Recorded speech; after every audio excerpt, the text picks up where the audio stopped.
মেহেরপুর শহরের রোয়াবদা সড়কে ভয়াবহ মোটরসাইকেল দুর্ঘটনায় 2 জন নিহত হয়েছেন। বুধবার সকাল 10:30টার দিকে বন বিভাগের সামনে এই দুর্ঘটনা ঘটে।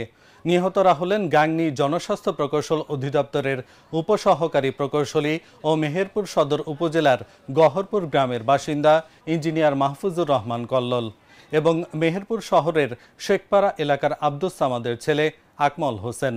প্রত্যক্ষদর্শী ও স্থানীয় সূত্রে জানা গেছে, আকমল হোসেন গাংনীর দিক থেকে মেহেরপুর শহরের দিকে মোটরসাইকেল চালিয়ে আসছিলেন। অন্যদিকে ইঞ্জিনিয়ার মাহফুজুর রহমান কল্লোল মেহেরপুর শহর থেকে তার কর্মস্থল গাংনীর উদ্দেশ্যে রওনা দেন। বন বিভাগের সামনে পৌঁছালে 2 মোটরসাইকেলের সংঘর্ষ ঘটে।